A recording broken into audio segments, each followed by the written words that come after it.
Okay, so question 31, it says select the most appropriate substance from the box below to use for manufacturing electrical wire and has explained your answer.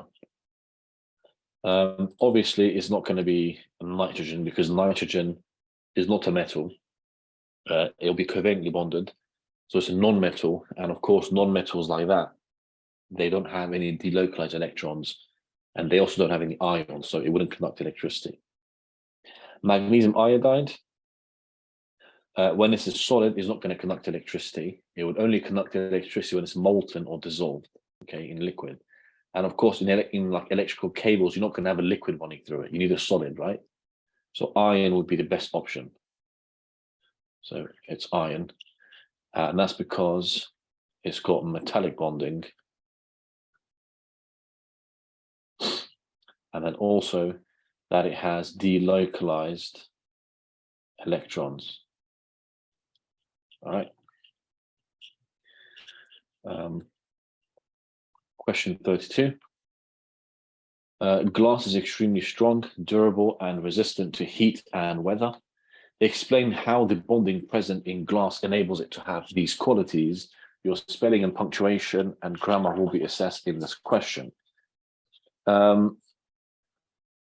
Well, in glass, it's going to be, because that's like silicon oxide, isn't it? So it's going to be covalent bonding. There's going to be lots of covalent bonds. And then, of course, it will have a giant covalent structure as well. Giant covalent structure, which means the structure repeats over and over and over again. Because glass is basically made of silicon and 2 oxygens, so it'll be silicon dioxide, SiO2. And that has the same formation as diamond, okay? So because of that, you need a lot of energy to overcome those forces or those bonds, covalent bonds. So lots of energy needed to break covalent bonds. And that results in high melting point and boiling points and so on. Okay. Question 33.1. Methane, carbon dioxide, and nitrogen are all examples of small covalently bonded molecules. Explain why the bonding present in these molecules cause them to have to be gaseous at the room temperature. Okay, so these are obviously simple covalent, right? Now we talked about it on Monday. We said if you have non-metals and if there's only a couple of them, like in CH4, that's just 5 atoms, so that's very small. Carbon monoxide, very small, and so on. When they're very small, they're going to be simple covalent molecules. And in simple molecules, you have weak intermolecular forces. So we have weak intermolecular forces. Okay. Obviously, in the exam, you're not going to write IMF. You have to write down the full thing. I'm just shorting you down because we've got to get through as many questions as possible. And then those weak intermolecular forces, they are easily broken, which means low melting point and low boiling point. Okay. And that's why they can become gases very easily. These molecules are non-conductive of electricity, even when liquid. Explain why. That's because they have no delocalized electrons or ions. Okay, and remember we talked about this. We said the only things that conduct electricity is the electrons or the ions. If you don't have them, then you can't conduct electricity. 33.3. Explain in terms of types of bonding why many polymers are solid at room temperature. So when you have a polymer, so polymer, these are basically when you have very large molecules. So these are very large molecules. Yeah, or you can say they're chains of monomers, aren't they? Okay, so when you have lots of monomers joining together, you make a polymer. Okay, so something like your DNA, for example, that is a polymer. Okay, because there's just lots and lots of those bases and the phosphates and the sugars and everything all joining together one after the other, and it forms a very long DNA molecule. Okay, and then once you have this very large molecule, there's going to be it's going to contain lots of covalent bonds. And also, because it's a very large molecule, it's also going to have lots of intermolecular forces. Okay, so there's going to be lots of intermolecular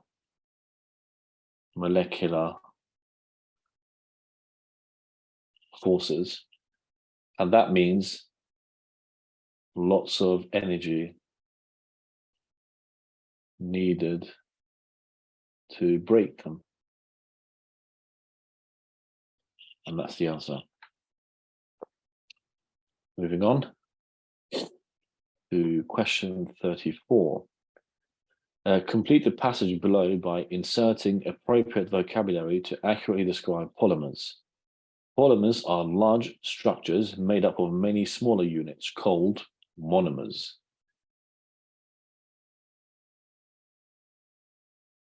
Okay, they're held together by covalent bonding,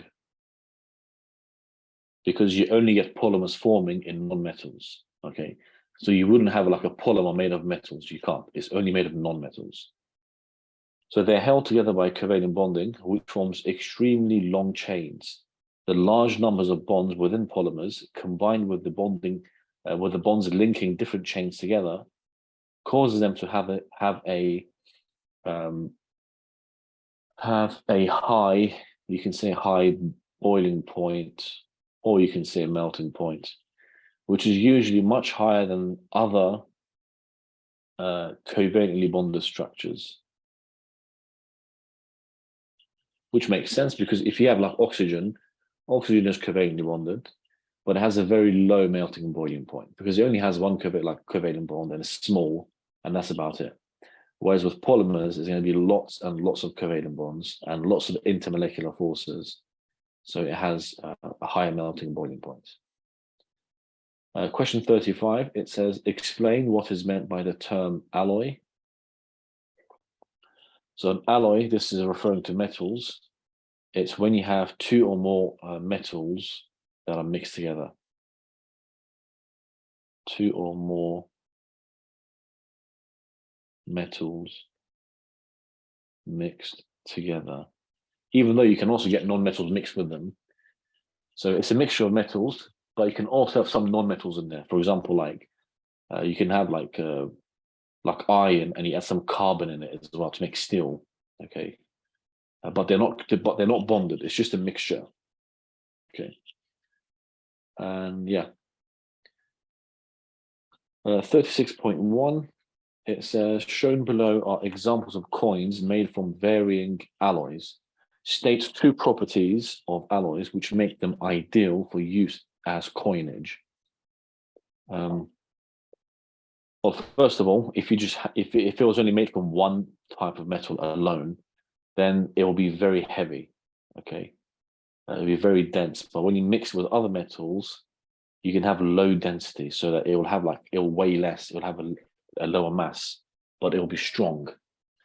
We're not really doing it for malleability, because pure metals are more malleable. When you actually mix them and make alloys, they become a bit harder to actually bend, just because they get stronger, don't they? So the reasons are, number one, that it has low density. Okay, so it weighs less. Like if you have to carry like 50 pounds worth of coins in your pocket, okay, if it was just made from pure metal, it'd be very heavy. But when it's a mixture of metals, you can actually carry the metal around. It doesn't weigh as much. And then another reason is it is more durable. More durable. And it's also stronger. And so on. Okay. Good. Does durable mean it has a high reactivity? No, it means it has a low reactivity. Like it will last a long time. It will last a very long time. And it also means like if you drop the coins out of your pocket, if it hits things, if things run over it, it's not gonna like break that easily. It's very strong. So like you could be like at the top of like the Burj Khalifa in Dubai, and you can drop like £1 million worth of coins, like £1 coins, and it falls all that height and it smashes into the ground. Like not much is gonna happen to it. It might get a few scratches here and there, but you can still use it. It's durable. But if it was made from just like pure metals, and if it landed on the floor, they'll all bend. They might even break in half and so on. Okay, like back in the day, like I think in the 1920s or whatever, the 1 pence and 2 pence coin, the red, those copper coins, they were made from pure copper. So it was just copper by itself. So you could literally pick like a 2 pence coin out of your pocket and just like bend it in half, like fold it in half easily. Um, Whereas now, obviously, you can't. No matter what you do, you cannot do it unless you use some like pressurized machines, or whatever, with the thing to do it. Otherwise, by your hand, this is impossible. 36.2. Explain why the structure of alloys gives them different properties from the metals which they use in the manufacture. Okay, good. So if I take a normal metal, which looks like this, okay, that's what it looks like. This is a normal metal. All the atoms form like a regular pattern. They're all in straight lines, which means if you get a hammer and you hit it from the side, it's going to cause all these top atoms on the top to just slide. And then that's how you bend it, basically. But if I now took the same metal and if I mix it with some other metals, the shape changes, it goes all weird. You don't have that straight looking formation anymore. And I'm going to mix it with another metal. So you have this other weird looking metal in there. Okay. So it's still a metal, but now it has an irregular structure. Okay. So that's when I say it has irregular, distorted structure, which means it is harder for those atoms to slide over each other. Okay. And that's it. So this is in alloys. In alloys, and then this on the left is pure metal.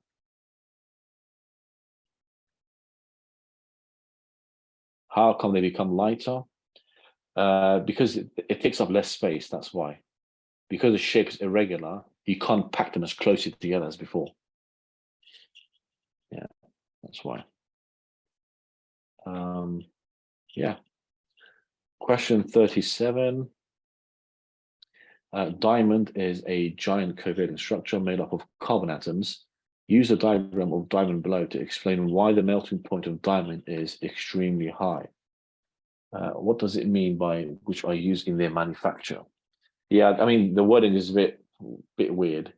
It just basically says like when you actually make the alloys, like how are they different to the things they're made from? So once you actually made the alloy, how does that look different to the things that it was made from? That's what it means. Okay, so with 37, so why does diamond have these specific properties? Well, first of all, you can see this is only like a little part of the diamond. It will have this but like 1,000,000 times over, repeated like many, many times. So the first thing that we can say is that it contains many bonds. Okay. And then it also has a giant structure.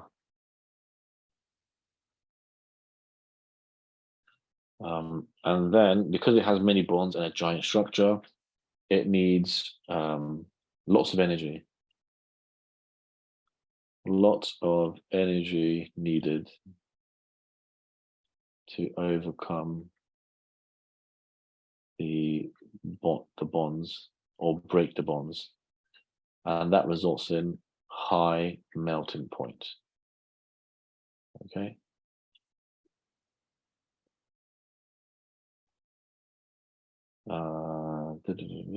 What's next? 38.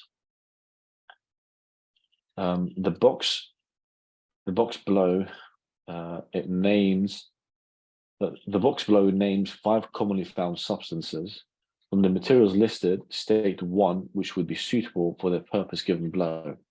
Give a reason for each answer in each case. Okay, that's fine. So for diamond, we can use it in saw and drill tips, because diamond is the hardest known substance. It has a very high melting boiling point. And of course, if you have like a drill, and if you're drilling things into the wall, or if you're cutting things with a saw, the motion of the drill and the saw would make it get hot very quickly. Okay, and that would melt like the metal. And because you've got a diamond tip, it's not going to get hot enough to actually melt the diamond itself. And the diamond is not going to break easily because it's a very tough structure. And that's why if you do get diamond tipped drills and saws, they will obviously cost considerably more than the normal drills. So if you buy your ordinary drill from like Wilko's or whatever, it might be like £2 or £3 for like one screwdriver, for example. But if you buy the one with a diamond tip, it's going to cost maybe £30, £40. Now you may think actually like diamond should be a lot more expensive than that, and it is. It's just the one that they use in those equipment are not the high carats, and they're also uncut diamonds. Because you just like in gold, you can get like 24 karat gold. In diamonds, you can get like 2,000 karat diamond and more. So yeah. Electrical cabling. We can use copper because copper is a very good conductor of electricity.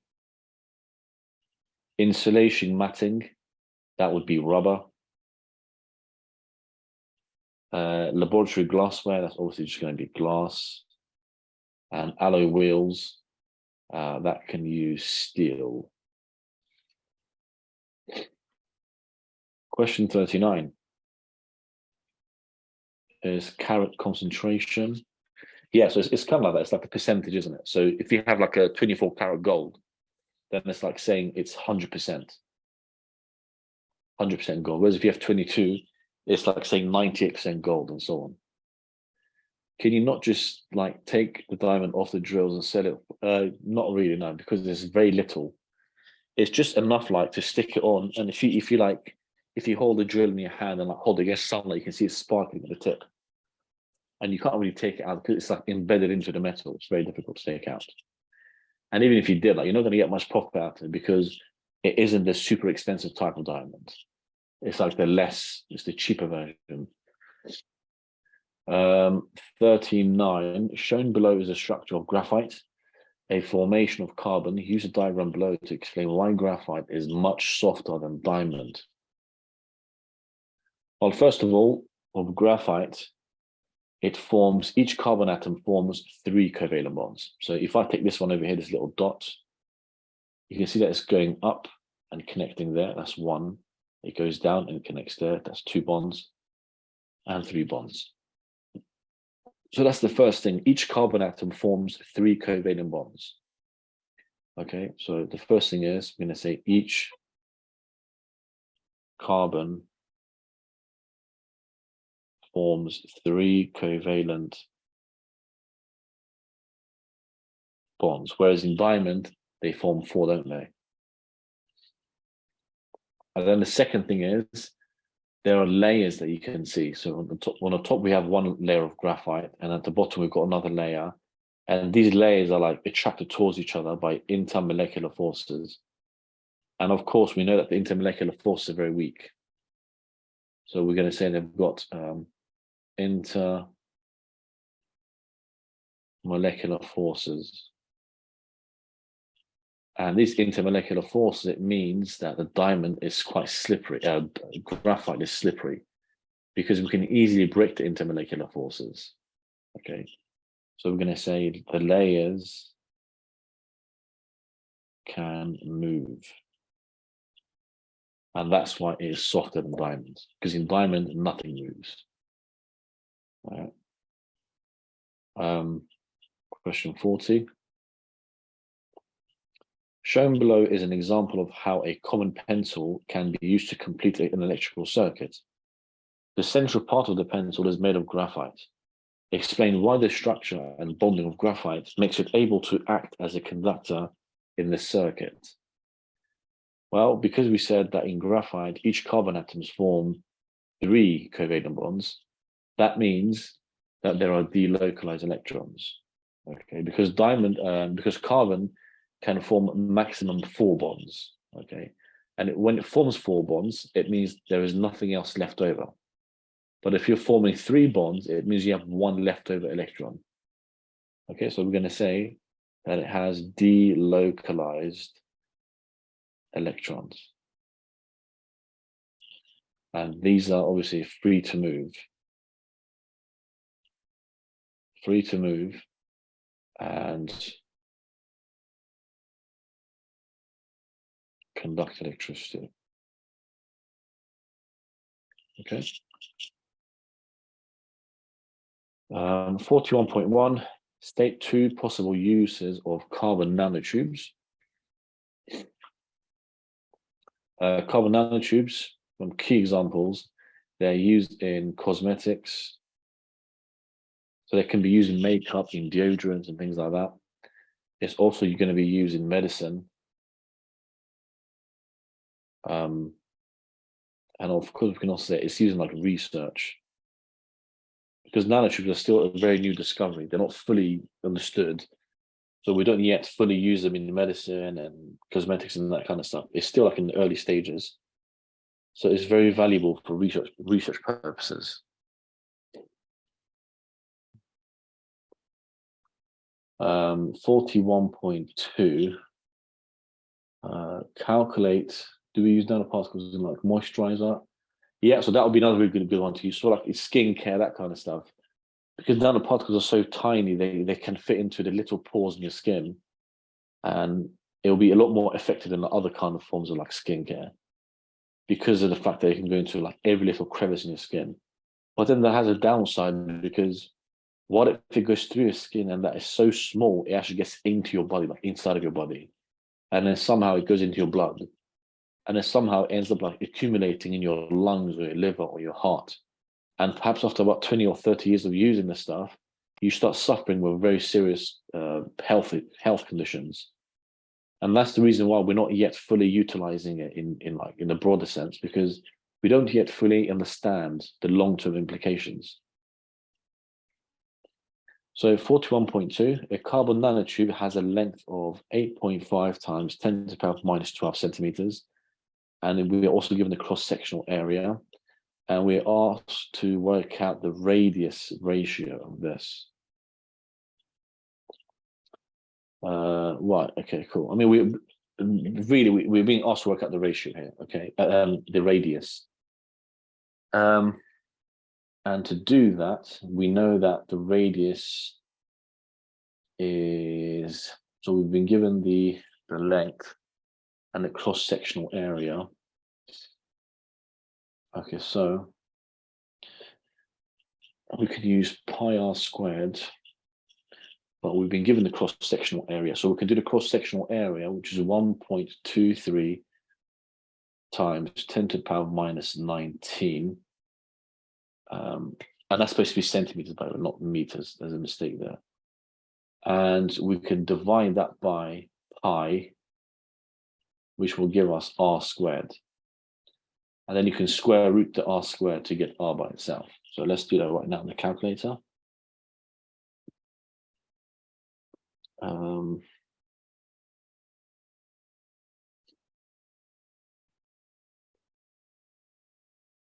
So we've got 1.23 times 10 to the power minus 19, and then divide that by pi. Yes, so obviously you want to put this entire thing. If you do that, you'll get r squared. But if you square root the entire thing like that, then that will just give you r by itself, and that's what we want. So once you've done that, the answer is 1.98 times 10 to the power minus 10 centimeters. Okay. 42.1, graphene is a unique material made up of a single layer of atoms of carbon. It is extremely thin and light and conducts electricity. Suggests 2 possible uses of graphene. So graphene is basically graphite, but it's just one layer, okay?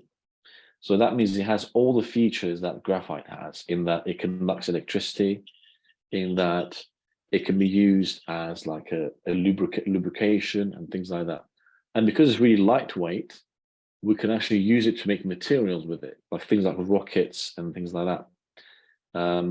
Because like when you make rockets that have a heavy payload, it gets really difficult for it to go out. So you want to reduce the mass as much as possible. So if you use like conventional wiring system in a rocket, like if you use the cables and the copper and things like that, it's going to add a lot of unnecessary weight. But if you take all that out, if you strip it all out and just use graphene, which also conducts electricity, you will literally reduce the mass by like 99%.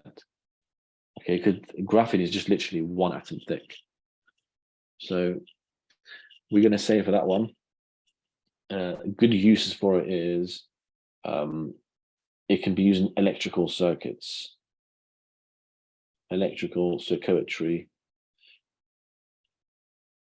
Okay, and then we can use it specifically in like aeroplanes, in rockets, where you want to try and reduce the weight as much as possible.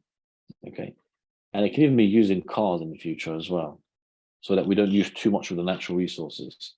But despite that, despite all the benefits of graphene, it is not yet widely used. Does that mean electrical wiring? Yes, that's what it means. Yeah. So like any kind of circuit, whether if it's like a really basic circuit that you do in physics in school, or like really complex stuff like the circuits in a car, where you have so many things attached to the battery, like the light bulbs, you've got the screen wipers, you've got the radio, you've got the windows, you've got the heating, the aircon, like 200 different things attached to the battery. So all of that you can use. You can use graphene. Okay. Yeah. So despite all the benefits of it, it is not yet widely used. Suggest two reasons why. Well, number one reason is, well, graphene was only discovered, like these things were discovered very recently. And I think it was actually discovered in Manchester University, like in the late 80s, early 90s. And it was discovered by accident. Like one of these guys actually put sellotape onto graphite and pulled it off, like just stripped it off the graphite. And when he did that, and he analyzed the sellotape under microscope, he saw like one layer of that graphite. So you would think it was like this super scientific experiment with complex stuff. It was just literally like using a bit of sellotape, putting it onto the graphite and just stripping it back really suddenly.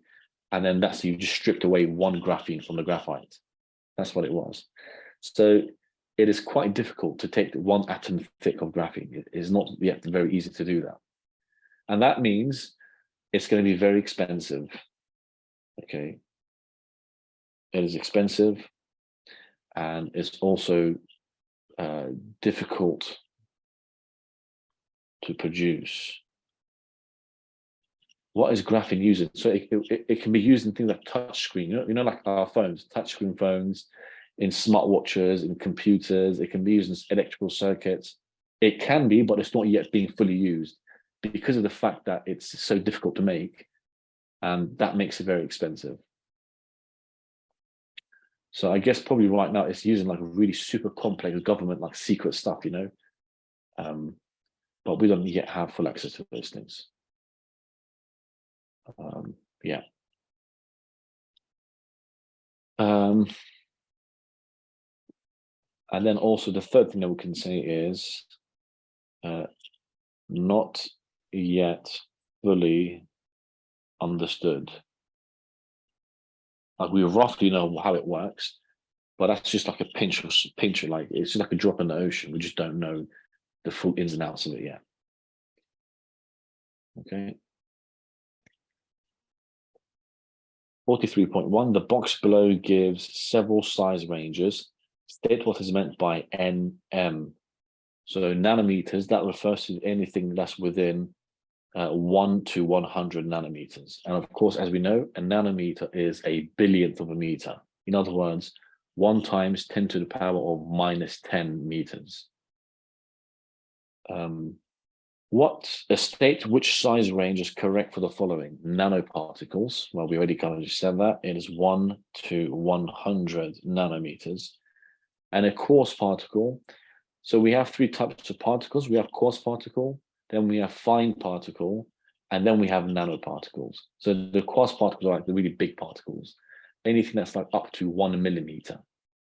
So anything that is between 5,000 nanometers and 1 millimeter, we call them coarse particles. So you could see something that's 1 millimeter in size. Sometimes the female egg cell can be like up to 1 millimeter. So it could actually be visible by the human eye. Okay.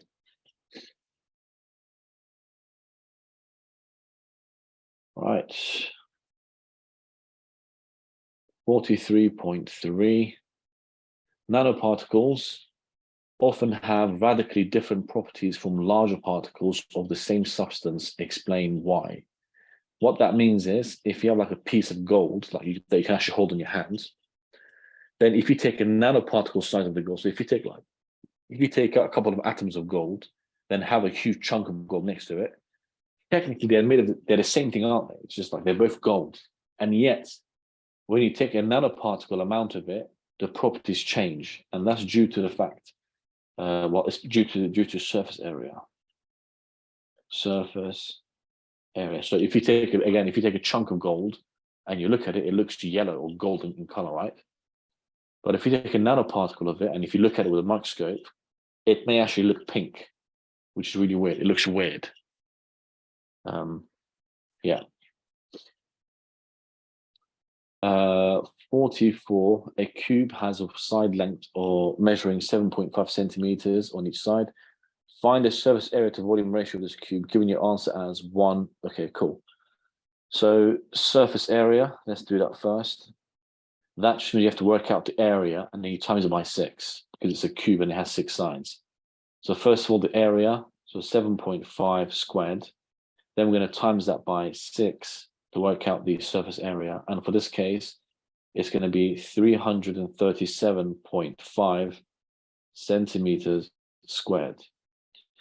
Then the volume, that's going to be the height, width, length. And of course, in a cube, they're all going to have the same length and width and height, right? So we're going to do 7.5 cubed. And that gives us 421.875. The next thing, because we want this as a ratio, right? So it would actually be surface area, which is 337.5 to 421.875. But in the question, it says, give your answer as 1 to the whatever. So that means we're going to divide both sides by the smallest value, which is 337.5. So if I divide this side by 3375, that actually gives me 1. And if I divide this right side by the same number as well, it gives me 1.25. And that's the final ratio. Okay. Question 45. State 3 uses for nanoparticles. Kind of mentioned earlier on. The main one will be in electronics. It can also be used in cosmetics, in medicine, in sun cream, deodorant. It can also be used in catalysts. Okay. And I'm going to write for the cosmetic one these examples because they're pretty good ones. You can use a sun cream and also as deodorant. Okay. Moving on. 46. State 1 advantage and 1 disadvantage to the use of nanoparticles. In terms of the pros, so the advantages, first of all, they've got special properties such that these properties are only found when that substance is very small in size, when it's a nano size. And then it also, because they're so tiny in size, you only need a little bit of it. So you need less material needed.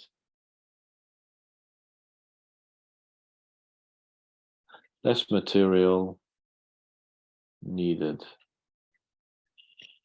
But of course, with anything, there's also the disadvantages. Okay, the pros and cons. Disadvantages are they're very expensive.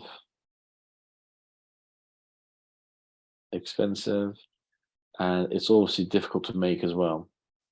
And then the other thing we can say is properties or the uses not fully known, because they're still very new and they're still being analyzed. I'm not going to do 47.1 because we just did a very similar question to it. It's the same thing with just different numbers, so I'm going to skip that. But I'm just going to write down the answer, so I've done it already for this question. And the explanation is exactly the same as the other one. 47.2, we're not going to do that question, it's not relevant. There's an error on that question. 47.3, there's also an error on that. 48 we will do. So far, nanoparticles have remained of limited usage in both medicine and industry. Suggest two reasons for this. And that's just literally a repeat of the previous question, but just the wording is different. And that's exactly what happens in real exams. It's the same questions coming up over and over again. It's just that the wording has changed slightly. So in this case here, they're in limited use because they are expensive. And the other two is not fully understood. Okay, so that is the end of P2.